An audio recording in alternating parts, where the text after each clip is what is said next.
They stole the division I built from scratch with a single sentence. I smiled and congratulated the 24-year-old nephew, while the CEO sighed in relief.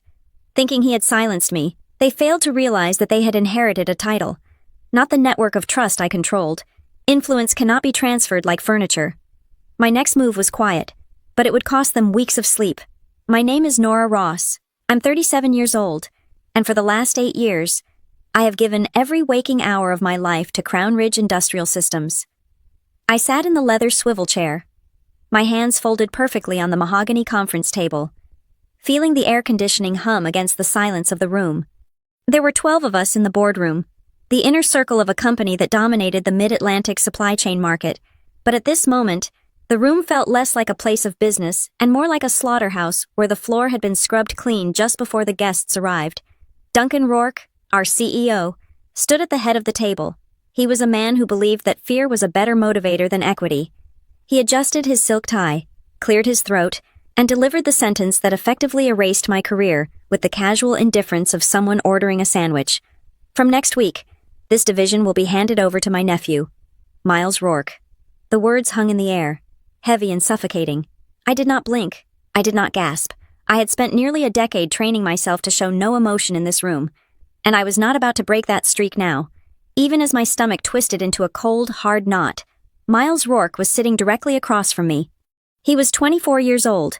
He had joined the company 11 months ago in a nebulous strategy role that mostly involved him wandering around the break room and attending high-level meetings where he contributed nothing but distractions.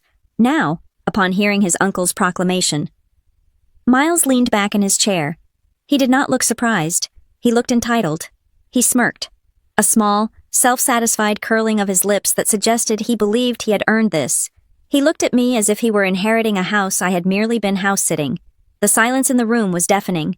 To my left sat the VP of Sales, a man I had helped close 3 major contracts in the last quarter alone. To my right was the Director of Operations, whose logistics nightmares I had solved more times than I could count. Neither of them looked at me. They stared at their tablets, at their notepads, at the expensive grain of the wood table. They were studying the invisible patterns in the varnish because looking at me would mean acknowledging the brutality of what just happened. They were terrified. They knew that if Duncan could decapitate the head of the most successful division in the company to make room for his bloodline, nobody was safe. Duncan looked at me, expecting a scene. He wanted me to yell. He wanted me to cry or throw my pen or give him a reason to justify this decision as something other than pure nepotism. If I reacted emotionally, I would just be the hysterical woman who could not handle the pressure. I took a slow breath. I forced the muscles in my face to relax. I turned my head slightly toward Miles, locked eyes with him, and smiled. "Congratulations, Miles," I said. My voice was steady, void of any tremor.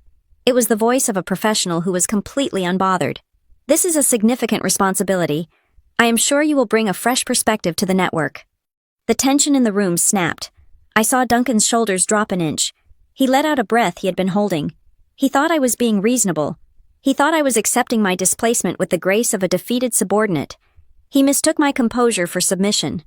"Excellent," Duncan said, clapping his hands together once, the sound echoing sharply. "I knew you would understand. Nora, we need new blood to drive the next phase of expansion. Miles has some very innovative ideas about cost structures that I think we need to implement immediately." Innovative ideas. That was code for cutting corners I had spent years reinforcing. The meeting adjourned 5 minutes later. As the executives filed out, the air in the room shifted from tense to awkward. A few of them brushed past me. The VP of Sales mumbled a quiet apology without making eye contact, something about corporate restructuring being tough on everyone. I nodded at him, letting him keep his dignity, though I lost respect for him in that instant. They scuttled out the door like roaches when the lights turn on, desperate to distance themselves from the woman who had just been marked for disposal. I was gathering my notebook when Duncan called my name. He did not ask. He commanded, "Nora." A word. I stopped and turned. Miles was standing next to him, looking at his phone, already bored with the details of his new empire. Duncan walked over to me, placing a hand on the back of the chair I had just vacated. He lowered his voice, adopting the tone of a benevolent father figure, which was perhaps the most insulting part of the entire morning. "We are going to need a 2-week transition period," Duncan said. "I want you to make sure Miles is fully up to speed. Introduce him to the key partners, walk him through the contracts. I expect you to keep this professional. Nora, we want a smooth handover. He was firing me from the position I built, replacing me with a boy who had never negotiated a contract in his life, and asking me to train him on my way out. Of course, Duncan, I said, I want what is best for the division. Good, he said, turning his back on me to clap Miles on the shoulder. See, I told you she would be a team player.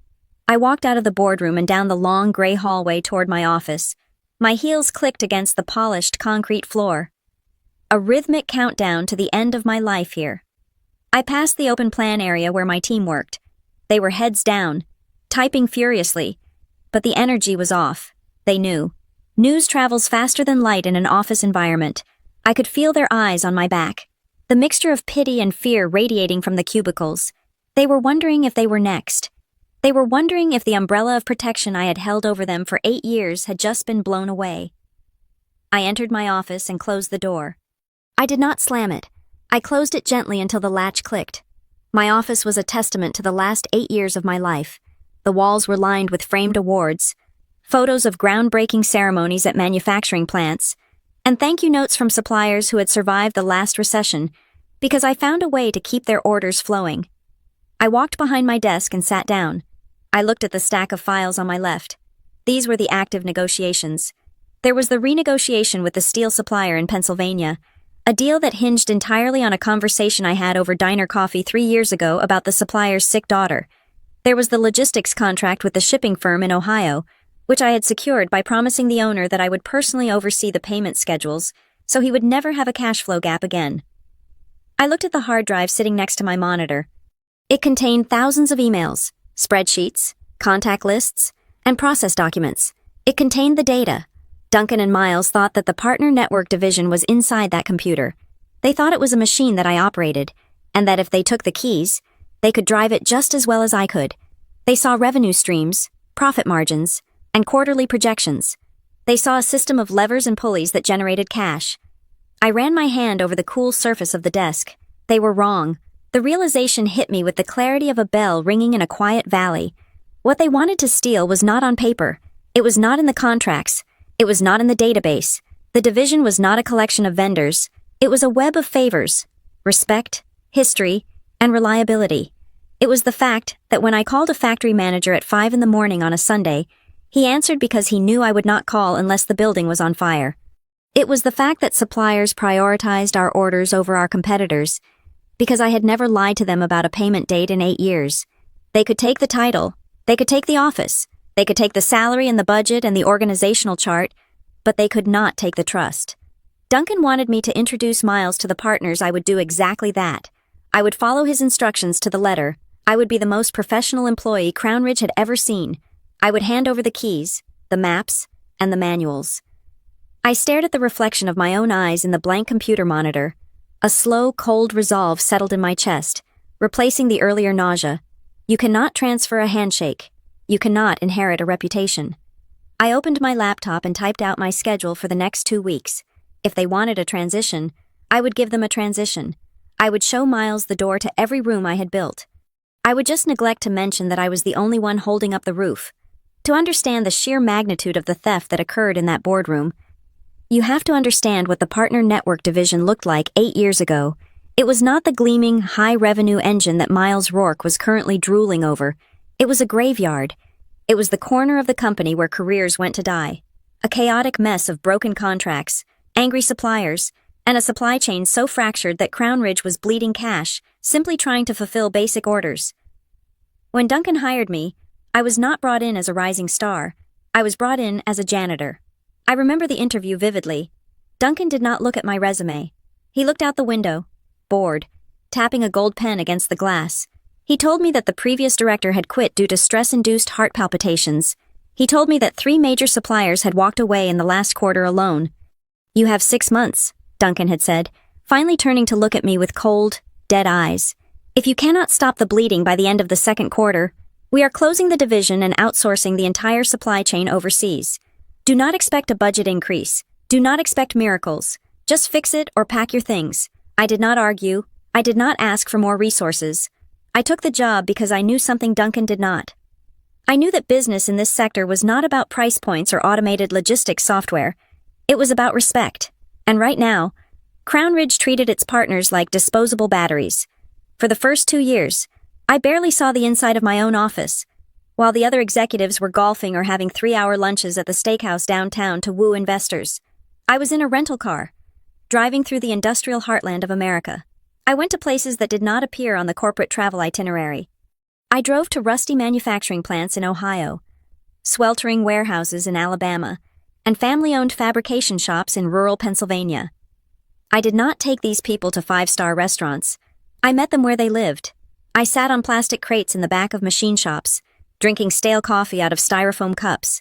I ate greasy diner food with logistics managers who had not trusted a word coming out of Crown Ridge in a decade. I remember meeting Jim, the owner of a critical steel fabrication plant that supplied our chassis components. He had refused to take calls from Crown Ridge for 3 weeks because the previous director had stiffed him on a payment to make the quarterly numbers look better. When I walked into his office, he looked ready to throw me out physically. He was a big man, his hands stained permanently with grease, and he told me to get off his property before he called the sheriff. I did not retreat.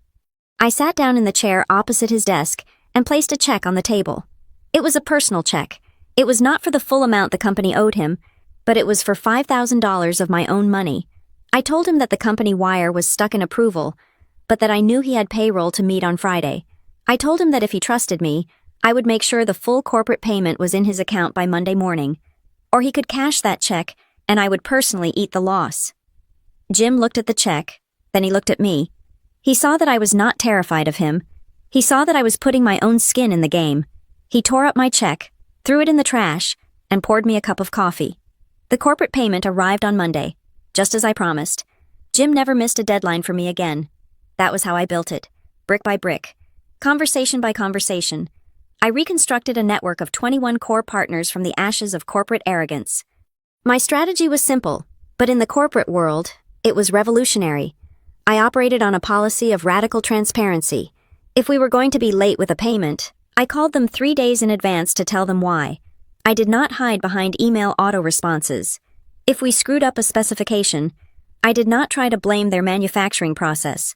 I owned it, and I paid for the rework out of my budget. I created a rule that I lived by: never promise what you cannot deliver. In an industry rife with over-promising sales reps and lying executives, my word became gold. When Nora Ross said the trucks would be there at noon, the trucks were there at noon.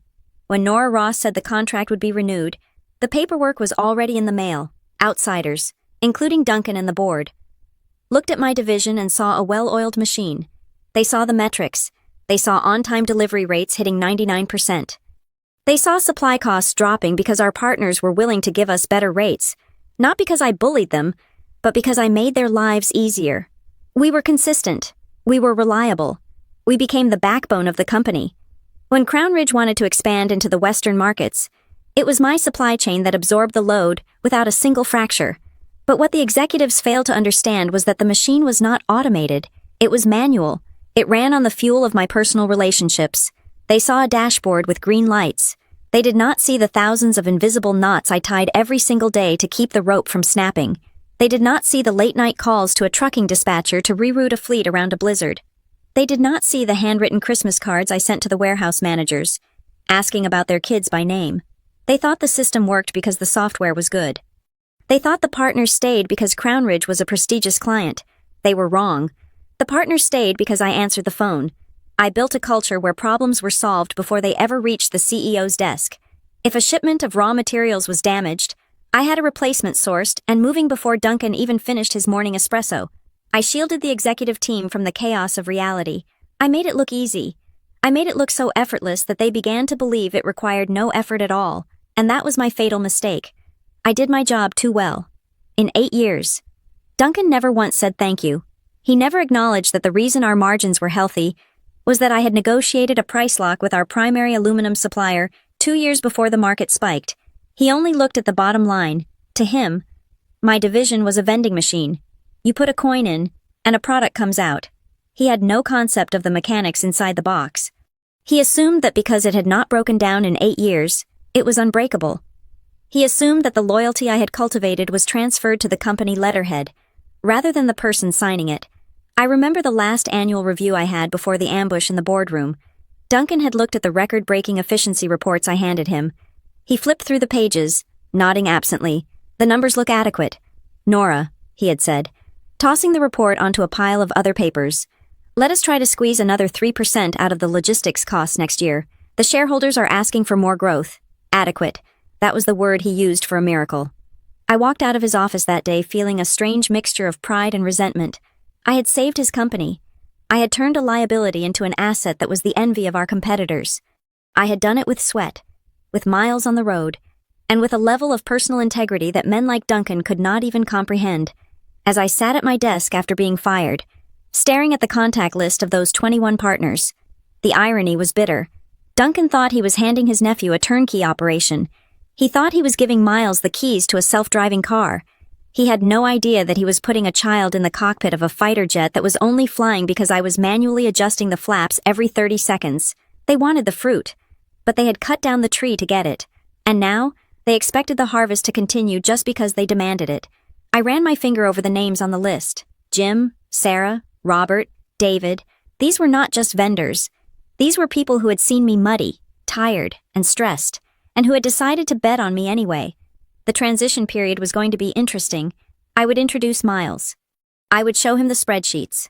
I would let him sit in the big chair. But I knew, with a certainty that burned in my chest, that the moment I stopped holding the sky up, the weight of it was going to crush them all. And the most dangerous part for them was that I was not going to sabotage a single thing. I was simply going to stop doing the impossible. Thinking back, the warning signs were not just visible. They were practically screaming at me, but I had chosen to be deaf. The most jarring premonition came exactly 3 months before the boardroom ambush. On a rainy Tuesday morning in Pittsburgh, I was sitting in a small, unassuming diner near the freight district, nursing a black coffee and reviewing shipping manifests on my tablet. It was 5 in the morning. The diner smelled of bacon grease and wet asphalt, a scent I had come to associate with comfort. It was the only place open this close to the distribution hubs, and it was usually empty, which suited me perfectly. I did not notice the man slide into the booth directly behind me until the waitress poured his coffee. The booth's high backrest separated us, but the acoustics of the old diner carried his voice as if he were whispering directly into my ear. "Rough morning for the logistics sector, isn't it, Nora?" I froze. The voice was unmistakable. It was smooth, confident, and carried a weight of authority that did not belong in a roadside diner. It belonged to Elliot Vane, the CEO of Harborline Components. He was our biggest competitor, a man who had been trying to poach my clients for half a decade. We had never spoken socially, only exchanged polite, icy nods at industry conferences. I did not turn around. I kept my eyes on my tablet, though the numbers were now blurring. "Are you stalking me, Elliot?" I asked, keeping my tone light but guarded. "Or is the coffee at the Ritz simply not up to your standards today?" I heard the rustle of a newspaper and the clink of a spoon against a ceramic mug. "I like to keep an eye on the talent," he replied, "especially when that talent is being wasted." I stiffened. "I am not interested in a job offer. Elliot, you know my answer. I have a division to run." There was a pause, long enough for the rain to batter against the window pane next to me. "Do you?" Elliot asked. His voice dropped an octave, losing its playful edge. "That is actually what I wanted to ask you. How long do you think you have left before Duncan finds a way to push you out?" I turned around then. I had to see his face. Elliot was dressed immaculately in a charcoal suit that probably cost more than the diner's annual revenue, yet he looked perfectly at ease. He was reading the financial section of the Times, but his eyes flicked up to meet mine. There was no malice in them, only a strange, clinical curiosity.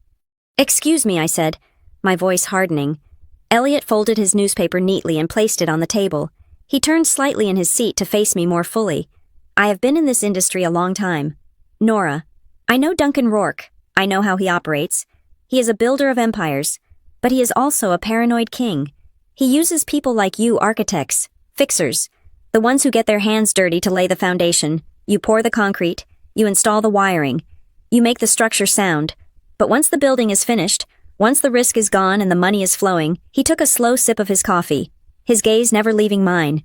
"He does not want a builder anymore. He wants a caretaker, and more importantly, he wants control. People like you. You know too much. You know where the bodies are buried. You know that the success is yours, not his, and that terrifies a man like Duncan." I laughed, a short, dismissive sound. "That is ridiculous. I just delivered the best quarter in company history. Why would he fire the person making him rich? Elliot smiled, but it was a sad smile. Because he has family. Nora, and in family businesses, blood always outweighs competence. I have seen the pattern. He will bring in someone manageable, someone he can control, someone who shares his last name. He will hand them your keys, your office, and your reputation, and he will tell himself it is succession planning. I felt a cold prickle on the back of my neck. Miles, the nephew, I had seen him lingering around the office lately, aimless and arrogant, but I had dismissed him as a harmless nepotism hire, someone who would be given a meaningless title in marketing and left alone. You are trying to get into my head, I said, turning back to my coffee. It is a decent attempt at psychological warfare. Elliot, but I'm not buying it. Maybe, Elliot said, his voice returning to that smooth, detached tone. Or maybe I'm just giving you a heads up because I respect a worthy adversary. I heard him slide out of the booth. He placed a few bills on the table for the waitress. Then, he tore a corner off his newspaper, scribbled something on it, and placed it next to my hand. It was his personal cell phone number. If I am wrong, throw that away, he said, standing up. But if I am right, you are going to need a different kind of conversation, and you will need it sooner than you think. He walked out of the diner without looking back, disappearing into the gray Pittsburgh rain. I stared at the slip of paper for a long time. I wanted to crumble it up and toss it into my dregs of coffee. It was absurd. Duncan relied on me. The board relied on me. I was untouchable because I was essential, but the seed of doubt had been planted. 2 weeks later, the ground shifted. I was in the break room, making tea. When Duncan walked in, he was in high spirits, which was rare for a Tuesday. He was humming to himself as he poured a cup of water. Big news coming soon. Nora, he said, beaming at me. Oh, I asked, stirring my tea. Did we land the aerospace contract? Better, he said. Miles is graduating next month. MBA, top of his class. Or so they tell me. Congratulations, I said, genuinely polite. That is great for him. It is great for the company. Duncan corrected me, his eyes gleaming with a predatory kind of pride. The boy has potential, real potential. He is hungry. He reminds me of myself at that age. I have been thinking. He is too sharp to be stuck in some junior analyst role. He needs something substantial, something with teeth. He needs a division big enough to lead, something that runs itself so he can focus on strategy. He needs a division that runs itself. My hand froze on the spoon. The ceramic clinked loudly against the side of the mug. Something that runs itself. That was exactly how my division looked from the outside. A self-sustaining engine of profit. A machine that I had spent 8 years building so that it would look effortless.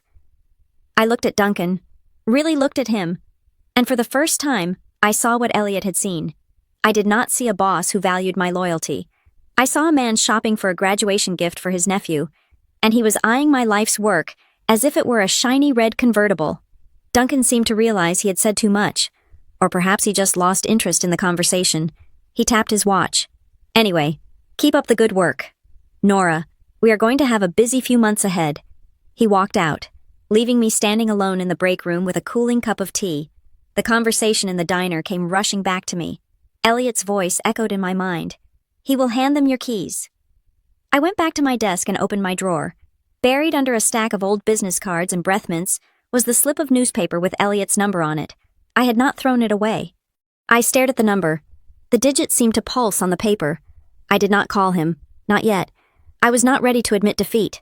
I was not ready to believe that 8 years of blood and sweat could be erased by a diploma and a birth certificate. But I took the piece of paper out of the drawer. I folded it carefully and placed it in my wallet, tucking it behind my driver's license. It was no longer trash. It was insurance. I looked around my office, at the awards, the photos, the meticulously organized files. The sanctuary I had built suddenly felt fragile. The walls felt thin. The foundation felt shaky. Elliot was right. The countdown had started. I just didn't know the clock was already at 2 minutes to midnight. The weeks leading up to my dismissal were not filled with sabotage. There were no deleted files, no shredded documents, and no corrupted databases. That is the behavior of an amateur, a petty criminal who wants to burn the house down because they were evicted. I was a professional. I had spent nearly a decade building a reputation for absolute competence, and I was not about to destroy it with a temper tantrum. Instead, I did something far more dangerous. I prepared a legal and procedural exit strategy that was so airtight, so meticulously documented, that when the collapse happened, Not a single piece of rubble would land on my shoulders. I started with the contracts, late at night. When the office was empty and the cleaning crew was vacuuming the hallway, I pulled the physical binders for all 21 of our major partners. I knew these agreements backward and forward because I had drafted most of them, but I needed to be certain about the fine print. I was looking for one specific clause. It was a standard protective measure I had inserted years ago, back when the company was unstable and suppliers were terrified of getting stiffed. It was called the Relationship Continuity Clause. In plain English, it stated that the terms of the contract, the preferential pricing, the priority shipping, the extended payment windows were contingent upon a stable relationship with a designated Crown Ridge representative. If that representative was removed or replaced, the supplier had the right to initiate a 30-day review period. During that period, they could choose to renegotiate the terms or, if they felt the new leadership posed a risk to their business, they could terminate the agreement without penalty. I sat there in the silence of my office, running my finger over the paragraph in the steel supplier's contract. Duncan had signed this. He had signed it 5 years ago, probably without reading it, just happy to lock in a low price for raw materials. He had assumed that I would always be the representative. He never imagined a scenario where he would voluntarily cut off his own head. I did not point this clause out to anyone. I simply made sure the contracts were filed correctly in the shared drive, fully accessible to Miles and Duncan. If they failed to read the documents they were inheriting, that was negligence, not sabotage. Next, I formalized the voice of the partners. For years, I had managed complaints over the phone or during lunch. It was informal, but now, I needed a structure that would expose Miles's incompetence immediately. I created the Supplier Council. I sent out official invitations to our top 10 partners, establishing a monthly video conference where they could voice concerns regarding logistics, payments, and forecasting. I framed it as a modernization effort to help the incoming leadership. I walked into Duncan's office with the proposal. I want to make sure the transition is seamless. I told him, handing him the slick one-page summary. This council will give Miles a direct line to the key vendors. It will help him hear their feedback instantly. Duncan glanced at it and nodded, distracted as usual. Great idea. Nora, he said, set it up. Miles needs to look like he is listening. I smiled. I had just built a stage for Miles. All he had to do was perform, but I knew that the first time a supplier raised a complex logistics issue and Miles responded with corporate jargon or arrogance, the council would turn from a support group into a firing squad. I was not setting him up to fail. I was giving him a microphone. If he didn't know the lyrics, that was his problem. Then, I turned my attention to my team. I called a meeting with my direct reports Janelle, the logistics coordinator, and the 3 account managers who kept the day-to-day operations running. They looked nervous. The rumors were already swirling, and the atmosphere in the office was thick with anxiety. I did not tell them I was leaving. I did not badmouth Duncan. I did not tell them to quit. I want everyone to update their standard operating procedures. I said, my voice calm and authoritative. I want every process, every contact, and every workaround documented. If you are hit by a bus tomorrow, someone else needs to be able to do your job. Janelle looked at me with wide eyes. She was smart. She knew this wasn't about a bus. Also, I added, looking at each of them in turn, I want you to update your personal portfolios. Document your wins. Write down exactly how much money you saved the company this quarter. Know your value. I was teaching them how to survive without me, but I was also teaching them that they did not need Crown Ridge to validate their worth. By forcing them to document their achievements, I was essentially helping them polish their resumes. If Miles treated them like furniture, which I knew he would, they would already have one foot out the door. I was not leading a mutiny. I was handing out life jackets before the captain steered the ship into an iceberg. Finally, I protected myself. I made an appointment with a high-profile employment attorney in the city. I paid for the hour out of my own pocket, and it was the best money I ever spent. We sat in his glass-walled office, and I laid out the situation. They are going to replace me with the CEO's nephew. I said, I have done nothing wrong. My performance reviews are stellar. But I know Duncan. When things go wrong, and they will go wrong, he will try to blame me. He will say I sabotaged the handover. He will say, I poisoned the well. The lawyer, a sharp man with eyes like a hawk, nodded. You need a paper trail, he said, a fortress of paper. From this moment on, you do not have a verbal conversation with Duncan or Miles that is not immediately followed up by an email. I took that advice to heart. For the last few weeks, I became a bureaucratic machine. When Duncan pulled me aside in the hallway and told me to rush the approval for a new trucking vendor, the one I suspected was owned by Miles's friend, I went back to my desk and sent an email. Dear Duncan, per our conversation in the hallway just now, you have directed me to bypass the standard safety audit and credit check for Swiftstream Logistics in order to expedite their onboarding. Please confirm that I should proceed without these standard compliance measures. Duncan replied 5 minutes later. Just get it done. Nora, I printed that email. I saved a digital copy on an external drive. I forwarded it to a private server. When Miles missed a critical meeting with the aluminum supplier because he was at a strategy lunch, I sent an email to his assistant, copying Duncan. Just following up on the missed meeting with Alco Industries, they were waiting on the call for 20 minutes. I have rescheduled for Tuesday, but please ensure Miles is available. As they are concerned about the contract renewal timeline, it was passive-aggressive, perhaps, but it was factual. I was building a timeline of incompetence that was verified, time-stamped, and archived. I was not just protecting my job, I was protecting my name. By the time the final boardroom meeting arrived, I had a dossier of evidence that proved I had done everything humanly possible to help Miles succeed.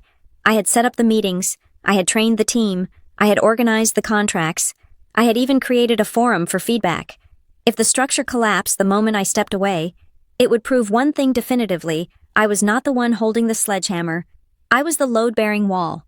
I sat in my office on that last Friday evening, listening to the hum of the server room down the hall. My boxes were packed. My personal files were wiped. My desk was clean. I felt a strange sense of calm. I had not broken a single rule. I had not violated my non-disclosure agreement. I had not disparaged the company. I had simply followed the procedures to their absolute, logical conclusion. I picked up the binder containing the contract summaries, the one with the relationship continuity clauses highlighted in yellow, and placed it squarely in the center of my desk. I put a sticky note on top of it that read, "For Miles, read immediately." I knew he wouldn't. He would see a boring binder of legal jargon and toss it on a shelf. I turned off the lights, locked the door, and walked to the elevator. I had done my job. Now, it was time to let gravity take over. The Monday morning, Miles Rourke officially took command of the Partner Network division. The atmosphere in the office shifted from anxious to surreal. It felt less like a change in leadership and more like a performance art piece gone wrong. Duncan had called an all-hands meeting to inaugurate the new era, and Miles stood at the front of the room, pacing back and forth like a tech billionaire giving a keynote speech. Despite the fact that his audience consisted of 20 tired logistics coordinators and account managers holding lukewarm coffee, Miles did not talk about logistics. He did not talk about supply chains, lead times, or inventory turnover. Instead, he spoke in a flurry of buzzwords that sounded as if they had been generated by an algorithm.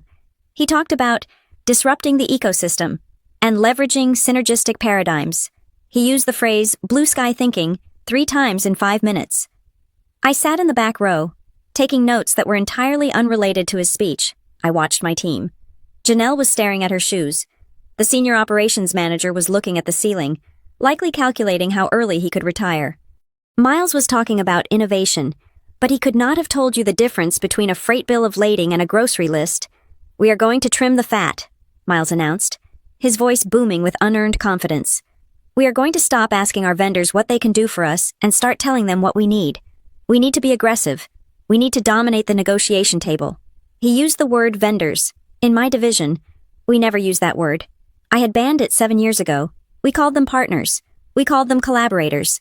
Calling Jim from the steel plant or Sarah from the packaging firm a vendor was like calling a heart surgeon a mechanic. It reduced a complex, vital relationship to a transaction.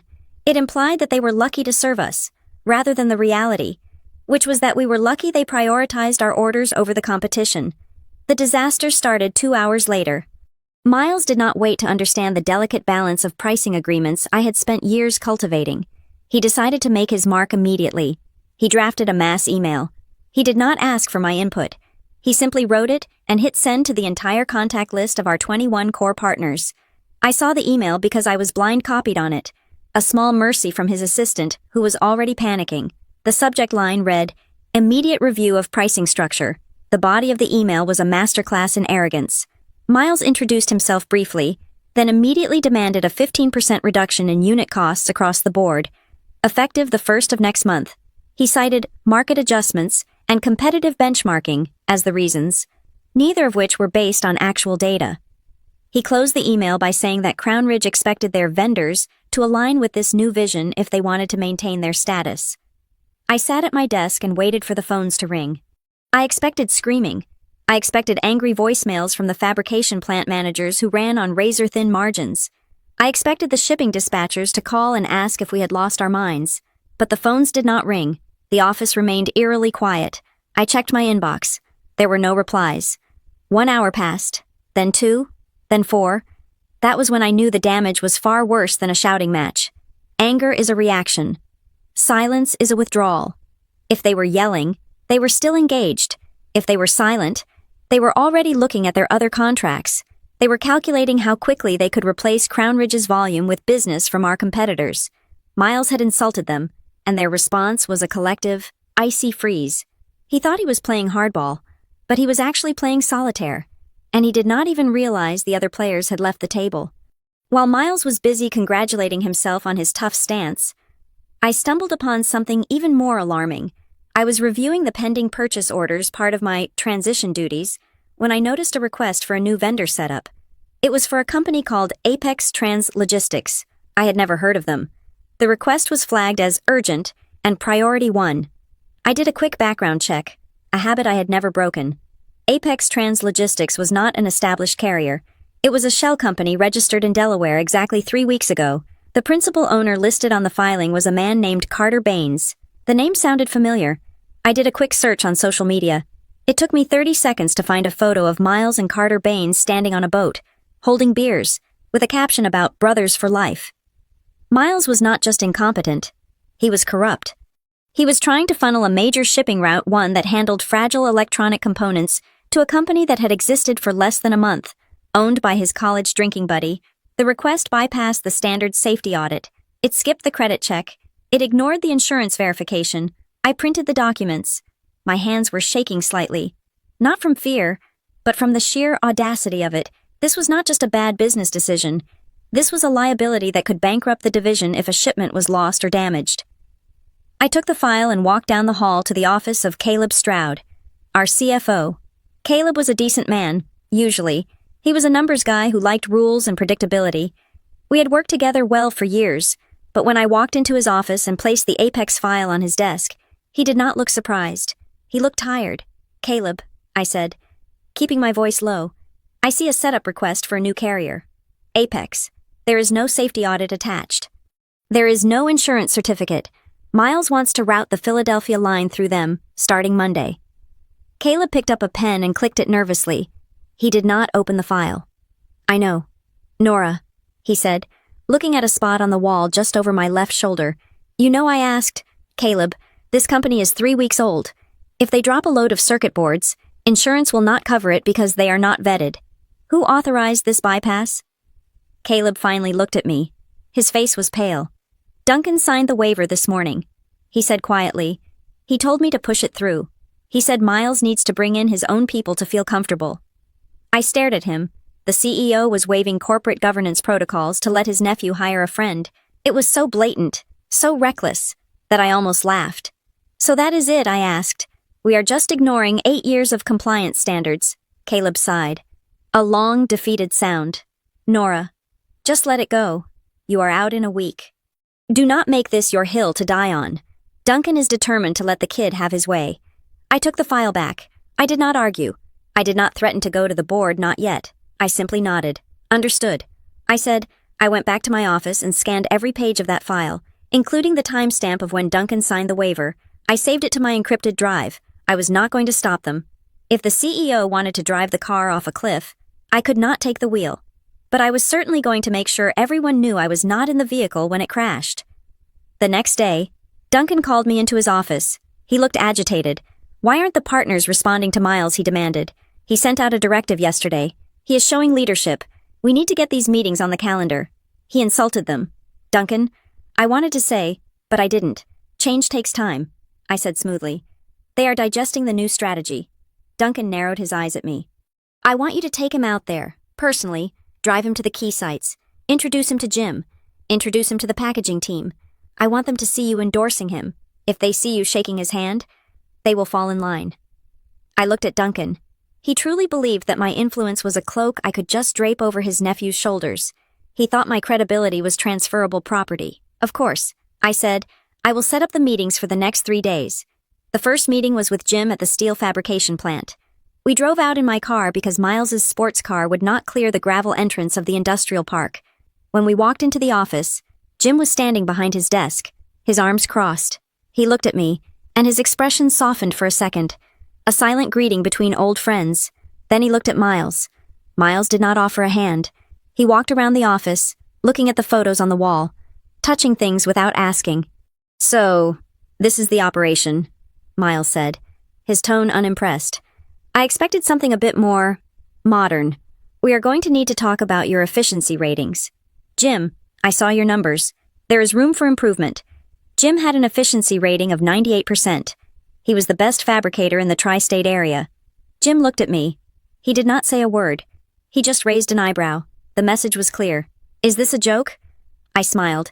A tight professional smile. Miles has a lot of ideas, I said, keeping my voice neutral. He is very eager to optimize the supply chain. Jim looked back at Miles.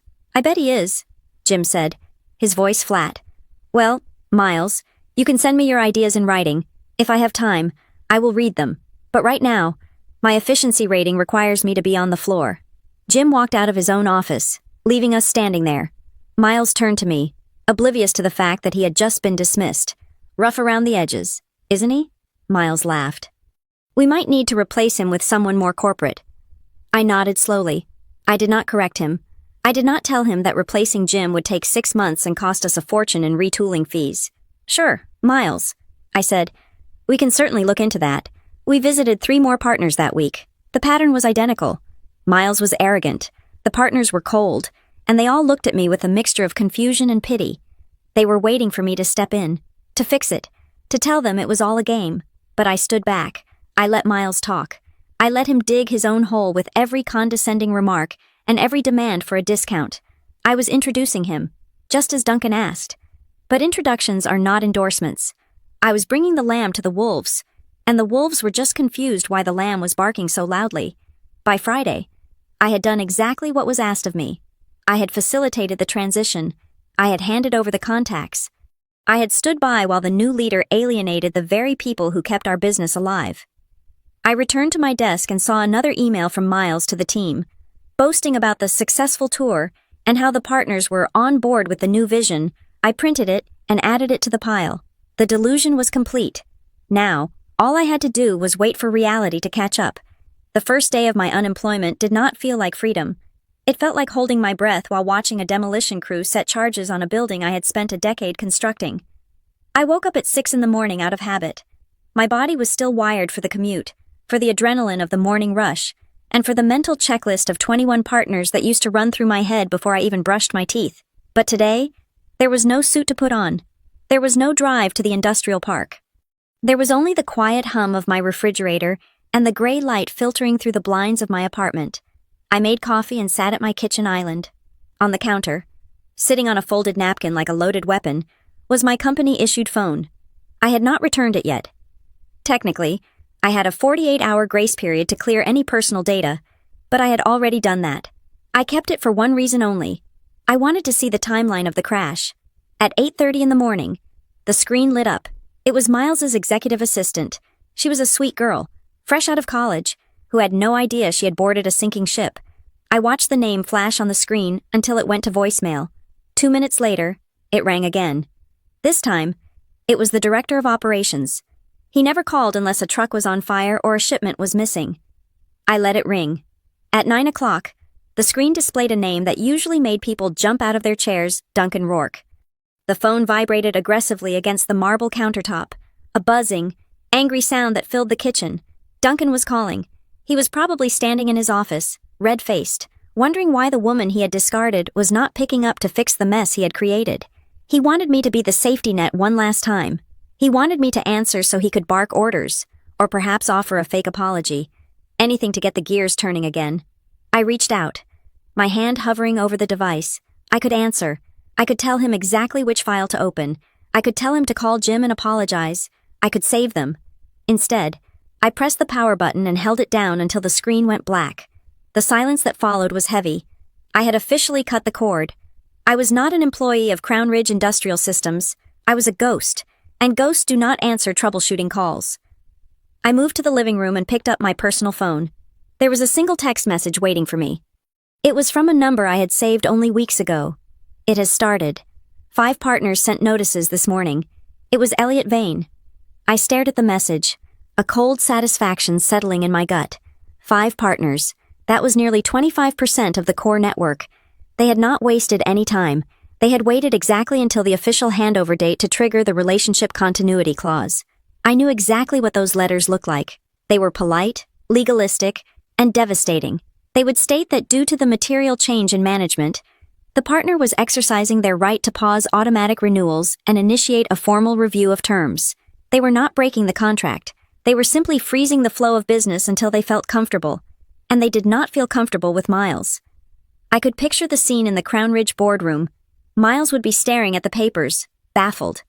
He would be shouting about loyalty and contracts, not understanding that a contract is just paper, but business is about people. He would be trying to call them.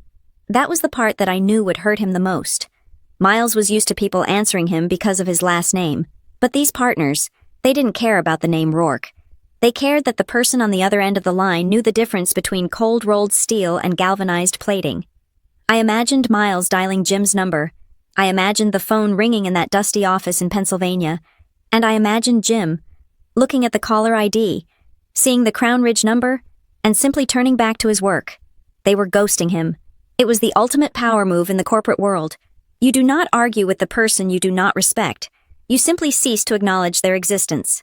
Around noon, my personal phone rang. I braced myself, expecting Elliot again, or maybe a lawyer. But the name on the screen made my chest tighten. Janelle Price. Janelle was my second in command. She was a single mother of 2, a brilliant logistics manager who had stuck by me through the toughest years. She was the one person I had felt guilty about leaving behind. She had nothing to do with Duncan's greed or Miles's arrogance. She just needed her paycheck. I hesitated. If I answered, I risked being pulled back in. I risked breaking the clean break I needed to make this lesson stick, but I could not ignore her. Hello? Janelle, I said, keeping my voice steady. Nora. Thank God. She was crying. I could hear the background noise of the office behind her shouting, phones ringing, the chaotic din of a panic room. Nora, you have to tell me what to do. She sobbed. It is a disaster. Everything is red. The dashboard is entirely red. Breathe. Janelle, I said, what is happening? It is the Apex shipments, she said, her voice trembling. The new carrier Miles brought in. They missed the pickup in Ohio. 2 tons of raw material are sitting on a loading dock, and the factory manager is screaming that he is going to shut down the line. I tried to call the backup carrier, the one we always use, but they said they are under review and cannot take new orders until the legal hold is lifted. I closed my eyes. The dominoes were falling faster than I had anticipated. The partners who had triggered the review clause were not just stopping renewals. They were freezing ad hoc favors. The backup carrier was one of the companies Elliot had warned me about. They were locking down. Where is Miles? I asked. He is in the conference room, Janelle whispered, lowering her voice. He has been in there for 3 hours. He's yelling at the legal team. He keeps saying the partners are in breach of contract. He told us to just find another truck. Nora. He thinks we can just Google a trucking company and get 50,000 pounds of steel moved by 5 o'clock. I gripped the phone tighter. It was classic Miles. Faced with a logistical crisis, he retreated to a meeting room to argue about legalities instead of solving the operational problem. He was trying to sue his way out of a traffic jam. And the team I asked, everyone is terrified. Janelle said, rumors are flying that we are going to lose the quarter. People are talking about layoffs. Duncan came down earlier and slammed a door so hard the glass cracked. Nora, please, just tell me who to call. I cannot lose this job. My kids need the insurance. The guilt hit me like a physical blow. This was the cost of my revenge. I wanted to teach Duncan a lesson. I wanted to show Miles he was incompetent, but the people paying the price were not the men in the suits. It was Janelle. It was the junior analysts. It was the people who had done nothing wrong except work for a company that betrayed its leadership. I walked to the window and looked out at the street below. I could give her a name. I could tell her to call a broker I knew in Chicago who could move that steel for a premium. It would fix the problem for today. It would save Miles's hide. It would prove that the system still worked, even without me. If I fix this, Duncan would learn nothing. He would think he had weathered the storm. He would think the crisis was just a hiccup. But if I did not fix it, Janelle would suffer. Janelle, listen to me, I said, my voice hardening not against her, but against the situation. Do not try to fix Apex's mistake. That is not your job. Document everything. Send an email to Miles stating exactly what is happening. Carrier missed pickup. Backup carrier unavailable due to contract review. Production line stoppage imminent. Copy Caleb Stroud. Do not offer a solution. Just state the facts. But the line will stop, she cried. Let it stop. Janelle. The silence on the other end was stunned. If you fix it, I told her, softening my tone, they will never understand that they broke it. You cannot carry the weight of their incompetence. If the line stops, it is because Miles chose an unvetted carrier. It is not your fault. Protect yourself. Write the email. And Janelle.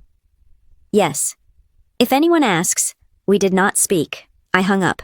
My hand was shaking. I hated myself in that moment. I felt like a general ordering a soldier to hold a position that I knew was going to be overrun, just to prove a point to the enemy commander.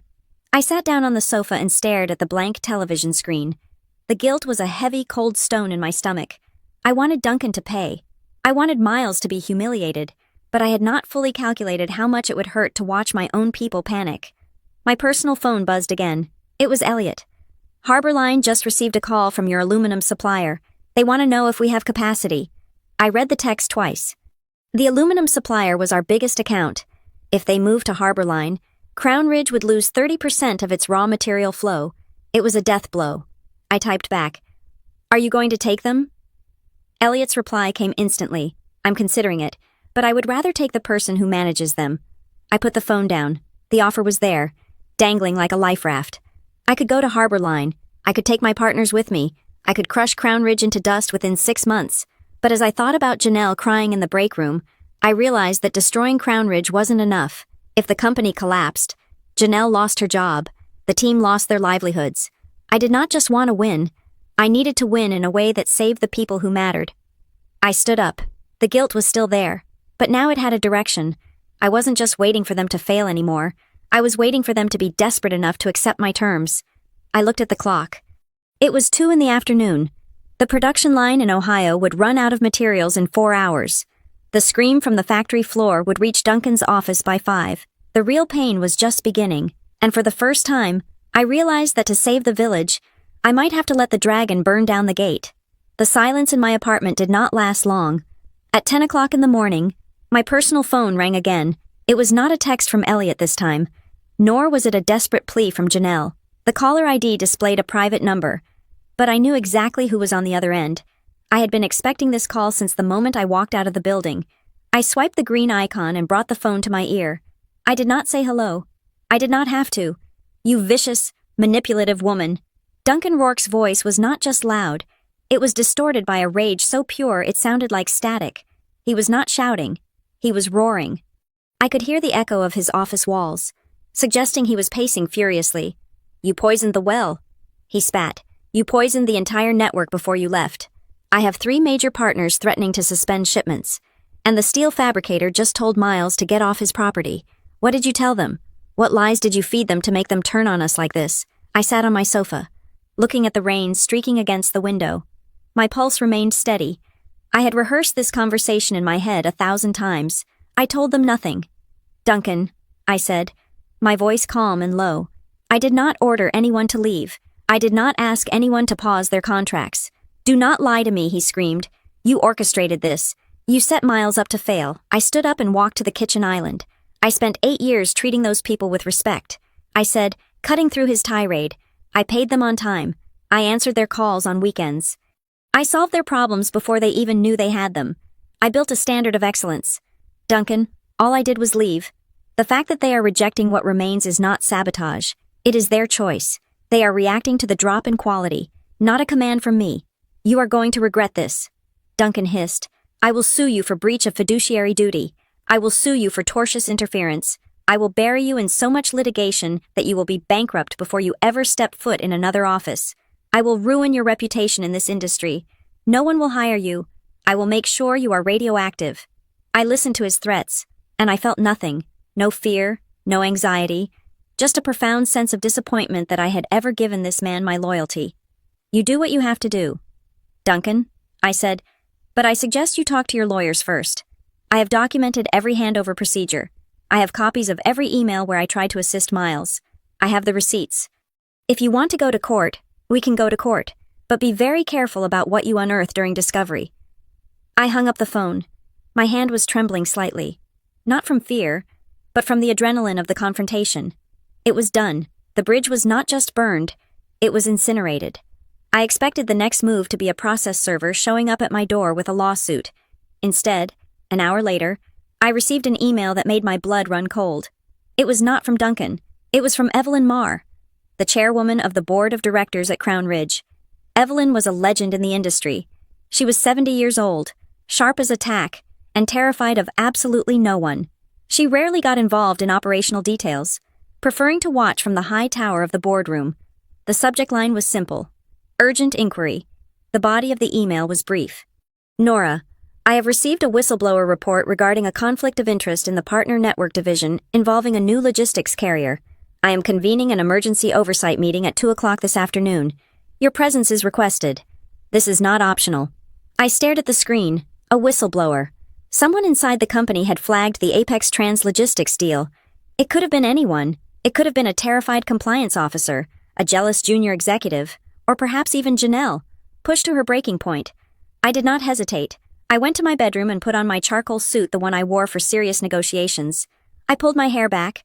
I applied my makeup with military precision. Then, I opened my safe and took out the encrypted drive and the hard copy file I had prepared. I was walking back into the lion's den, but this time, I was not the prey.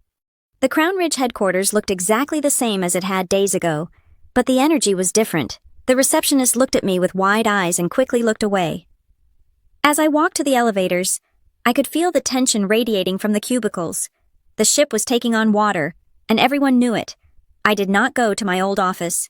I went straight to the executive boardroom on the top floor. When I entered, the room was cold. Evelyn Marr sat at the head of the table.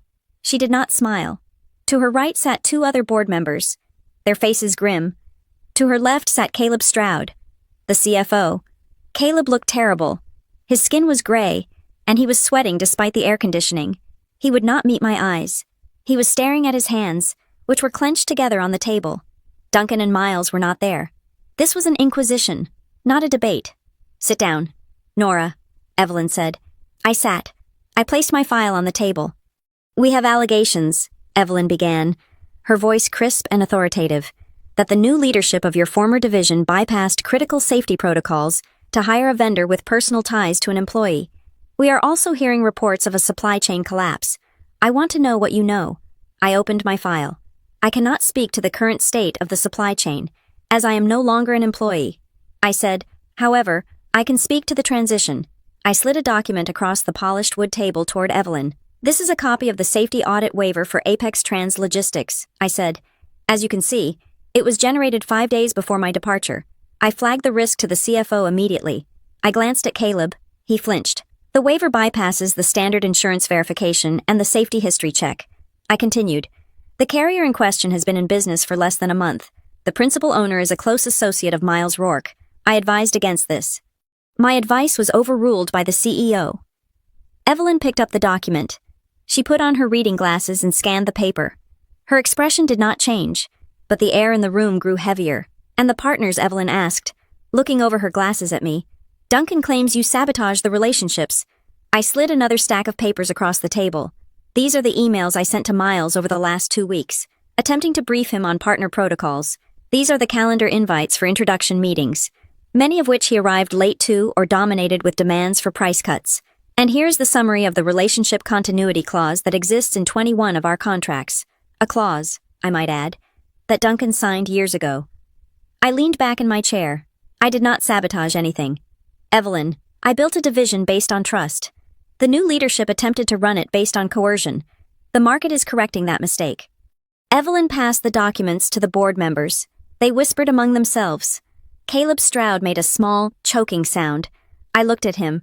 He looked like a man who was watching a guillotine blade slowly descend toward his neck. "It is just a vendor," Caleb stammered, his voice thin. "We can fix the vendor issue. It is a minor compliance breach." Evelyn slammed her hand on the table. The sound cracked like a gunshot. "Minor," she snapped. "Caleb, we have 5 major suppliers reviewing their contracts. We have a production line in Ohio that is currently halted. Do not insult my intelligence." She turned back to me. Her eyes were searching, calculating. She was looking for something else, something deeper than just a bad hire. "Nora," she said. Her voice softer now, but far more dangerous. "You were the architect of this division. You know its value better than anyone." I nodded. "It is the backbone of the company." "Evelyn." Evelyn leaned forward. She looked at Caleb, then back at me. "Did you know?" she asked slowly. "That 3 months ago?" Duncan and Caleb leveraged the projected revenue of the partner network division to secure a massive line of short-term credit. I froze. I looked at Caleb. He closed his eyes. "Excuse me," I asked. "They used your division as collateral." Evelyn said, "Not the assets, the contracts, the revenue stream. They borrowed $150 million against the stability of your network to finance a speculative acquisition in the tech sector, a deal that has not closed yet." My mind raced. $150 million. They had bet the farm. They had taken the stability I had built, the trust, the handshake deals, the reliable cash flow, and they had pawned it to the bank. The loan agreement has a covenant. Evelyn continued, "If the division's revenue dips below a certain threshold for more than 30 days, or if key contracts are terminated, the bank can call in the entire loan immediately." I felt a chill go down my spine. This was not just about nepotism. This was not just about Duncan giving his nephew a shiny toy. They needed someone in that seat who would do exactly what they said, who would cut costs desperately to inflate the margins, because they were terrified of the bank. They pushed me out because I would have asked questions. I would have seen the loan documents. I would have realized that they were gambling with the company's lifeblood. "That is why they are panicking," I whispered. "If the partners walk," Evelyn said, her voice grim, "the bank calls the loan. We do not have the liquidity to pay it back.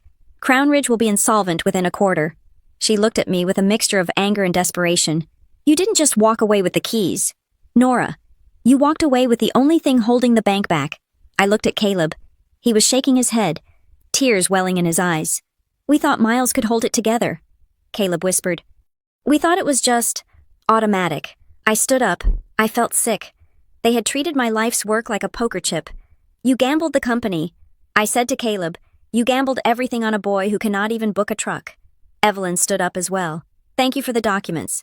"Nora," she said, "you may go." I walked to the door. My hand was on the handle when Evelyn spoke one last time. "Nora," I turned. "Do not leave town," she said. "I have a feeling we are going to need another meeting, and next time, I will make sure the CEO is present to answer for this." I walked out of the boardroom and into the hallway. My heart was pounding against my ribs. I had wanted revenge. I had wanted them to feel the loss of my competence, but I had not realized that by pulling the thread, I was unraveling the entire tapestry. Crown Ridge was not just struggling, it was dying, and I was the only one who knew the antidote, but the patient had just tried to strangle me. The revelation that my division was being used as a financial hostage changed the texture of the entire conflict. It was no longer just a story about a jealous CEO and his incompetent nephew. It was a story about a desperate gamble. I spent the next 24 hours digging through public filings and reaching out to contacts in the banking sector who owed me favors. The picture that emerged was terrifying in its fragility. Crown Ridge had not just borrowed money. They had leveraged their existence. The loan agreement for $150 million was tied to a specific metric called the Stability Index. The bank had looked at Crown Ridge and seen volatility in manufacturing and sales, but they had seen a rock-solid line in the partner network division. My division was the anchor. As long as my relationships held and the supply costs remained predictable, the bank was happy to lend the money at a low interest rate, but there was a trigger clause. If the partner retention rate dropped by more than 10% in a single quarter, the bank had the right to reclassify the loan as high risk. This would demand immediate repayment or a restructuring of the board. Duncan had pushed me out because he thought the anchor was the department itself, not the person running it. He believed he could swap the captain without the ship noticing. Now, with 5 partners reviewing their contracts and the aluminum supplier negotiating with a competitor, that 10% threshold was blinking red. The board was not just panicking, they were preparing for a forensic autopsy. While the executives scrambled to save their stock options, I watched them sacrifice Miles. It was brutal, even for someone who despised him. Through my network, which was still very much alive despite my unemployment, I learned that Duncan was forcing Miles to sign a flurry of retroactive documents. Janelle sent me a secure message late Tuesday night. She told me that legal had drafted memos dated 3 weeks ago, authorizing the switch to Apex Trans Logistics. They were making Miles sign them now. Duncan was building a paper trail that placed the entire decision to hire the unvetted carrier solely on Miles's shoulders. He was framing his own nephew to protect himself from the board's wrath. Miles, in his arrogance and stupidity, was signing them, likely thinking he was just handling administrative cleanup. He did not realize he was signing his own confession, but the most chilling piece of information came from Janelle a few hours later. She sent me a photo of a physical file folder sitting on the desk of the HR director. The label on the folder read, Nora Ross, Performance Deficiencies. Janelle had managed to glance inside while dropping off payroll documents. The file contained performance reviews that had been altered. It contained complaints from anonymous employees that were dated months ago. Complaints I had never been shown. Likely because they had been fabricated recently and backdated. They had been planning this for 6 months. They were building a narrative that I was losing my touch, that I was difficult to work with, and that my firing was a necessary mercy. It was a contingency plan.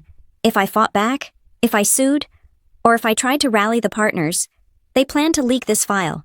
They intended to smear my name across the industry, painting me as an unstable, bitter executive who had to be removed. I stared at the photo on my phone. Any lingering shred of loyalty I felt for the institution of Crown Ridge evaporated. This was not business. This was character assassination. They were prepared to destroy my future to cover their own gambling debts. On Wednesday, Elliot Vane called. He did not ask to meet at a diner this time. He invited me to his private club in the city, a place with mahogany walls and leather chairs that smelled of old money. I went. I needed to gauge the market, and Elliot was the market. He was waiting for me in a private alcove, a bottle of expensive scotch already open. He looked pleased. You were right, I said, sitting down. I am usually right, Elliot replied, pouring me a glass, but even I did not predict the speed of the collapse. The aluminum supplier called me again this morning. They are ready to sign with Harbor Line. They just want a guarantee that their pricing structure will remain consistent. He pushed the glass toward me. Come work for me. Nora. The offer hung in the air. I will create a position for you. Elliot continued. Vice President of Strategic Partnerships. You bring your 21 partners. You bring your team. I know you want to save them. We will crush Crown Ridge by the end of the fiscal year. I will give you a salary that is double what Duncan paid you, and I will give you equity. You will be rich. Nora, and you will be safe. It was a perfect offer. It was the logical next step. It was exactly what a person in my position should accept. I could take my revenge, save my team, and secure my financial future with a single signature. I looked at Elliot. I respected him. He was a shark, but he was an honest shark. He didn't hide his teeth. But as I looked at him, I realized something. If I went to Harbor Line, I would just be trading one Duncan for another. I would be building another empire for another king. I would spend the next 10 years tying knots and soothing egos, only to potentially find myself in another boardroom, 10 years older, being told that I was too expensive or too opinionated. I took a sip of the scotch. It was smooth, but it burned on the way down. No, I said. Elliot blinked. He looked genuinely surprised. Excuse me, I cannot do it. Elliot. I cannot build another house on someone else's land. Elliot leaned back, studying me. You are walking away from millions, and for what? To sit at home and watch daytime television, no. I said, I am going to build my own house. I left the club before he could argue. The decision had formed in my gut the moment I said the words out loud. The next day, I drove out to see Jim at the steel plant. I needed to know if I was delusional. I needed to know if my influence was real, or if it was just a byproduct of the Crown Ridge checkbook. Jim met me in the parking lot. He looked tired. The production delays caused by the Apex disaster were backing up his own floor. I heard you are leaving the industry, Jim said, kicking a loose stone on the pavement. I am not leaving. I said, but I am not at Crown Ridge, and I am not going to Harbor Line. Jim looked at me. He spat on the ground. Good, he said. Harbor Line is just as bad.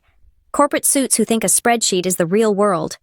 Jim, I asked, looking him in the eye, if I started something small, a consultancy, a firm that manages these relationships directly, would you take my call? Jim laughed. It was a dry, rasping sound. Nora, do you know why I sent that letter to your board? Because the service dropped. I said, no. Jim said, "I sent it because that boy walked into my office and treated me like I was a servant. He thought he owned me because he held the contract." He leaned in closer. "We did not run after you because you are a nice lady, Nora, and we are not running away from Crown Ridge just because they are incompetent. We are running away from the disrespect. You never treated us like vendors. You treated us like we were the ones keeping the lights on, because we are." He extended a grease-stained hand. "If you hang a shingle, you let me know. I cannot break my contract with Crown Ridge overnight. But contracts have expiration dates, and I decide who I do business with." I drove home with the windows down. The air felt different. It was no longer the stifling atmosphere of corporate politics. It was fresh. I sat at my kitchen table that night, not with a resume, but with a blank notebook. I wrote down the name Ross Partnering Company. It would not be a logistics giant. It would not own trucks or warehouses. It would be a firm that owned the one thing that could not be bought, sold, or leveraged by a bank. It would own the trust. I would offer a service that guaranteed supply chain stability through personal management. I would be the interface. I would strip the vendors of that terrible title and treat them as the assets they were. But first, I had to finish the game with Crown Ridge. I had to close the loop. I looked at the file Janelle had sent me, the smear campaign, the fake reviews, the evidence of their betrayal. They wanted to paint me as incompetent. Fine. I would show them exactly how competent I was. I picked up my phone and dialed Evelyn Marr's private number. I knew she would answer. She was watching the company burn, and she knew I was the only one holding a fire extinguisher, but I wasn't going to put out the fire for free, and I certainly wasn't going back as an employee. "Evelyn," I said when she answered. "Nora," she replied. Her voice was tight. "We are preparing a lawsuit against the CEO. That is a good start," I said, "but it will not save the bank loan. You need the partners to rescind their review letters. I can offer you your job back," Evelyn said quickly, "with a raise and a formal apology from the board." I smiled. "I do not want my job back, Evelyn, but I do have a proposal, and since you are about 48 hours away from a default notice on a $150 million loan, I suggest you listen very carefully. I was about to sell them the solution, but this time, the price would be independence." The text message from Duncan arrived at 11 o'clock on Friday night. I was sitting on my balcony, watching the city lights of Pittsburgh, a glass of red wine in my hand. The vibration of the phone on the metal table was a harsh, mechanical intrusion into my peace. I picked it up.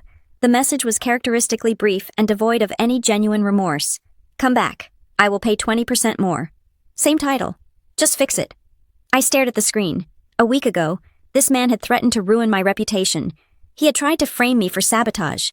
Now, faced with the collapse of his financial house of cards, he was trying to buy me back like a used appliance he regretted selling. He thought it was about money. He thought that if he threw enough cash at the problem, I would return, patch up the holes in the hull, and let him continue steering the ship. I took a sip of wine and typed my response. I did not say yes. I did not say no. I simply laid out the terms of his surrender. "I am open to a discussion, but here are the prerequisites before we even schedule a call. 1. Miles is removed from all decision-making authority regarding the partner network immediately. 2. The contract with Apex Translogistics is terminated for cause, regardless of the penalty fees. 3. Every member of my former team receives a written guarantee of employment security for 12 months, countersigned by the board. 4. An independent oversight committee is established to review all future vendor approvals, and I report to the board, not to you." I hit send. The phone rang 10 seconds later. I answered on the third ring. "Who do you think you are?" Duncan screamed.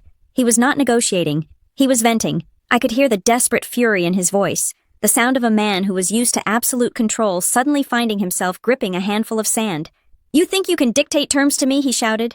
"I am the CEO of this company. I am offering you your livelihood back.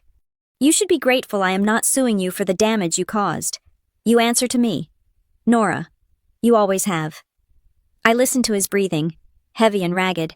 "I am the person you just proved you cannot replace."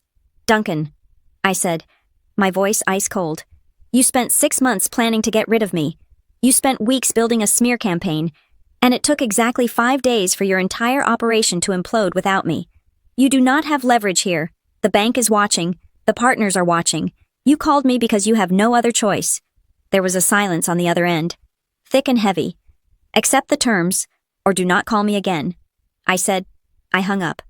30 minutes later, my phone rang again. It was a different number. I recognized it immediately. It was Miles. I almost didn't answer.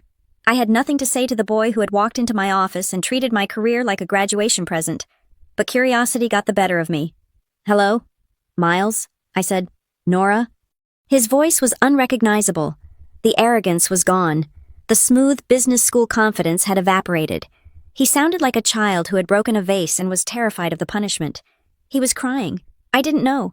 He stammered, "I swear I didn't know about the loan." I said nothing. "Uncle Duncan, he told me that you were trying to block me," Miles said, his words tumbling out in a rush. "He told me that I had to be aggressive. He said the only way to establish authority was to make you look uncooperative. He told me to freeze you out of the meetings. He said if we made you look bad, the board would not question the change." I closed my eyes. It was exactly as I suspected. Miles was incompetent. Yes, but he was also a weapon that Duncan had aimed at me. Duncan had manipulated his own nephew, encouraging his worst instincts to justify a political purge. He told me to sign those papers for Apex. Miles continued, his voice cracking. He said it was just red tape. He said he would handle the board. Now the legal team is grilling me. They are talking about gross negligence. Nora, they are saying I could be personally liable because I signed the waiver. He's going to let me take the fall. I felt a pang of pity, sharp and unwanted. Miles was a fool, but he was being slaughtered by a man who should have protected him. "You need a lawyer." "Miles," I said, "not a company lawyer, a personal one. And do not sign anything else." I hung up. I was not going to save him. He had played his part in my destruction, willing or not, but I had given him the only advice that mattered. The next morning, the dam broke. My source in the legal department sent me a text Caleb just flipped. Caleb Stroud, the CFO who had looked so terrified in the board meeting, had decided that he was not going to prison for Duncan Rourke. He had walked into Evelyn Marr's office at 8 in the morning with a stack of documents. It was not just the Apex waiver. Caleb provided emails showing that Duncan had explicitly ordered the suppression of negative financial reports regarding the logistics transition. He provided proof that Duncan had pressured him to backdate the performance reviews in my HR file. He laid out the entire scheme they needed to cut my salary and the salaries of my senior staff to service the debt on the new acquisition. So they concocted a plan to replace us with cheaper, inexperienced labor, led by a family member who would not ask questions. It was corporate fraud wrapped in nepotism. By noon, the shockwave hit the operational floor. Janelle called me. She did not sound scared anymore. She sounded furious. "We heard about the loan," she said. "The rumor is everywhere. We know they used the division as collateral and then tried to fire the people who made it valuable. What are you going to do?" "Janelle," I asked. "We already did it," she said. She sent me a copy of an email. It was addressed to the board of directors, carbon copying the entire executive team. It was signed by Janelle, the 3 account managers, the warehouse lead, and 12 other staff members, to the board of directors. "We have lost confidence in the current CEO and the director of the partner network division. The operational environment has become untenable, and our professional reputations are being compromised by unethical directives. Unless immediate action is taken to restore leadership that prioritizes integrity and competence, we, the undersigned, tender our resignations effective immediately." I stared at the screen. In the history of Crown Ridge, there had never been a collective action like this. It was a mutiny. It was a vote of no confidence written in the ink of resignation letters. They were willing to walk away rather than work for Duncan. They were not doing it for me. They were doing it for themselves. But I knew that my departure had been the catalyst. I had taught them to value their work, and now they refused to let that work be demeaned. The board was now facing a 3-front war. The bank was threatening to call the loan. The partners were freezing contracts, and now, the internal team was threatening a mass walkout that would leave the company paralyzed. Duncan was finished. He just didn't know it yet. He was probably still in his office, screaming at subordinates, thinking he could bully his way out of a mathematical impossibility. I put my phone down and walked to my desk. On the surface of the desk sat a stack of papers I had just received from my own lawyer. They were the incorporation documents for a new entity, Ross Partnering Company. I picked up my pen. The ink flowed smoothly as I signed the final page. I was not going back to Crown Ridge. I was not going to accept Duncan's offer, no matter how much money he promised. I was not going to work for a board that had allowed this to happen. Even if they were now scrambling to fix it, I was done being an employee. I looked at the conditions I had sent Duncan the night before. He had rejected them. That was fine, because I had one more move left, a move that would solve their problem, save the team, and give me everything I wanted, but on terms they could never have imagined in 1,000 years. I checked the time. It was 4 p.m. I picked up my phone and dialed Evelyn Marr. "Evelyn," I said when she answered. "Nora." She sounded exhausted. "We are in emergency session. Duncan is resisting. The staff letter has created a panic." "I know," I said, "and I have a solution that will stop the resignations, satisfy the bank, and bring the partners back by Monday morning." "What is it?" she asked, desperation leaking into her voice. "Will you come back?" "No," I said firmly. "I will not be an employee of Crown Ridge ever again." "But Crown Ridge is going to become the first client of Ross Partnering Co." There was a long silence on the line as she processed the words. "I am listening," Evelyn said. I grabbed my briefcase. I was going to the boardroom one last time, but I wasn't going there to interview for a job. I was going there to negotiate a rescue package, and the price tag was going to be astronomical. The elevator ride up to the executive floor felt different this time. 5 days ago, I had descended these floors as a discard, a piece of obsolete machinery thrown out to make room for a newer model. Today, I was ascending not as an employee, but as an external force. I carried a briefcase that contained the future of Crown Ridge Industrial Systems, but more importantly, it contained my own independence.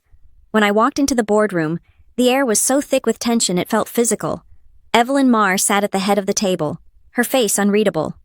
Caleb Stroud sat to her left, looking like a man who had not slept in a week. And there, sitting in the CEO's chair, was Duncan.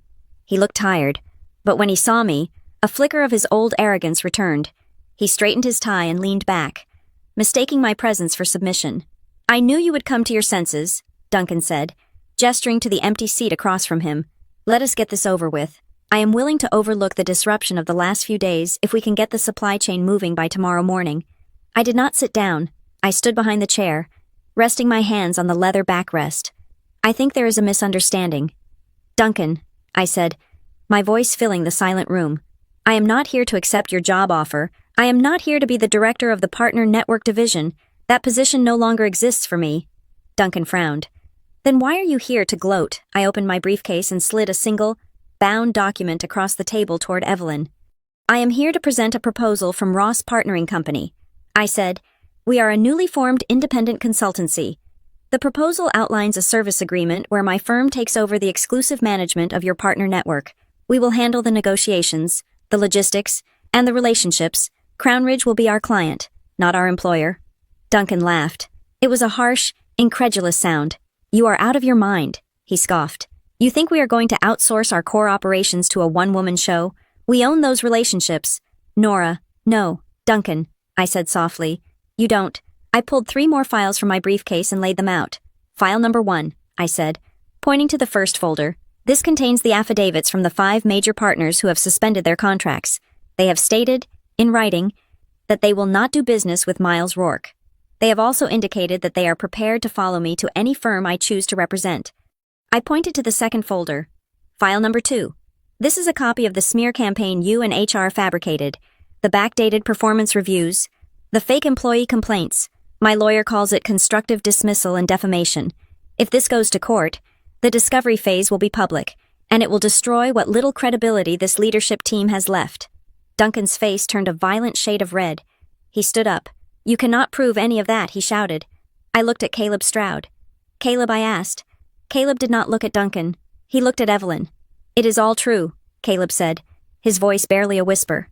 "Duncan ordered the HR files created 2 weeks ago, and he ordered the approval of the Apex carrier to bypass safety protocols." Duncan looked at Caleb as if he had been stabbed in the back.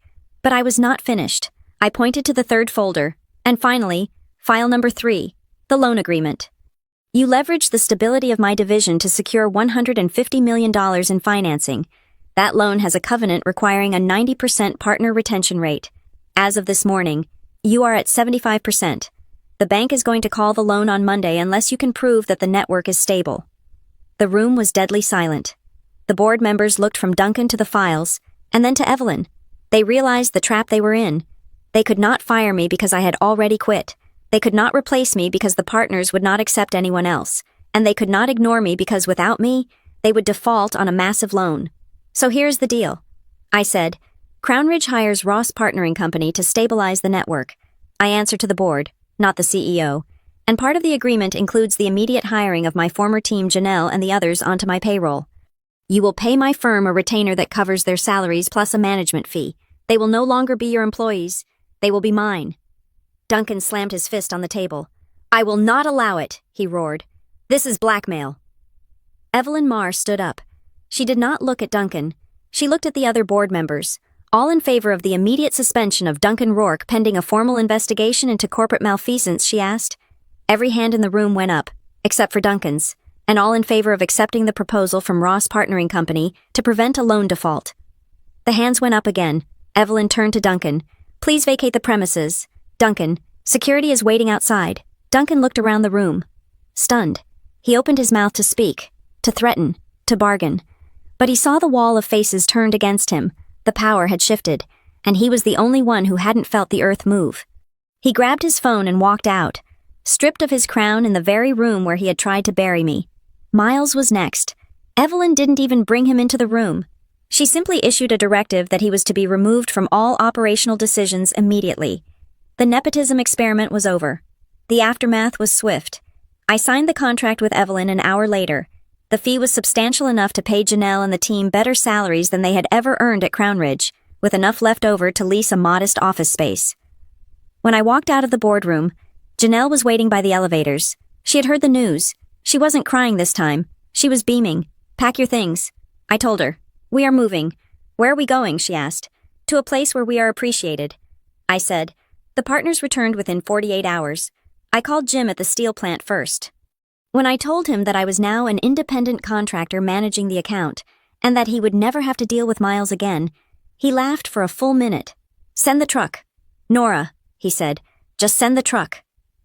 3 days later, as I was packing the last box from my old office to move to our new leased space, there was a knock on the doorframe. It was Miles. He looked older than his 24 years. The swagger was gone. He was holding a cardboard box of his own personal effects. I just wanted to say, Miles started, then stopped. He looked down at his shoes. I am sorry. I really thought I could do it. I thought because my name was on the building. The respect came with it. I looked at him. I did not feel the anger I expected. I just felt a quiet resolve. Opportunity is not an inheritance. Miles, I said, it is something you build. You cannot be given a finish line. You have to run the race. He nodded slowly. I know that now, he said. I guess I learned it the hard way. He turned to leave, but stopped. Thank you for saving the team, he said. Even after everything we did. I didn't do it for you, I said. He walked away. Down the long gray hallway. A ghost in a suit. I did not forgive him instantly. Forgiveness takes time, and trust takes even longer. But I did not need to carry the weight of hatred anymore. The ledger was balanced. I walked out of the Crown Ridge building for the final time. I drove across town to a co-working space in a renovated brick warehouse. It was not a glass tower, the lobby did not have marble floors, the coffee machine was basic, and the chairs were mismatched. But when I walked into the small suite with the taped-up sign that read Ross Partnering Company, I saw Janelle and the team setting up their laptops. They were laughing. They were working. They were safe. I realized then that Duncan had been wrong about everything. He thought he could give my division to his nephew because he thought the division was a collection of contracts and spreadsheets. But it was never a thing. It was me. It was us. It was the thousands of small promises kept and the integrity maintained when no one was watching. I sat down at my new desk, which was just a simple table near the window. I opened my laptop. I had 21 partners to call. I had a business to run, and for the first time in my life, every single success, every single relationship, and every single failure belonged entirely to me. They had tried to steal my work, but they forgot that you cannot steal the fire from the person who lights the match. That was the shock that would keep them awake for years. They thought they owned me. I just had to remind them that I was merely leasing them my time, and the lease had just expired. Thank you so much for listening to this story. I would love to hear where you are tuning in from. So please drop a comment below and share your thoughts on Nora's revenge. If you enjoyed this journey, please subscribe to Boss Revenge Stories. Hit that like button and smash the hype button to help this story reach even more people.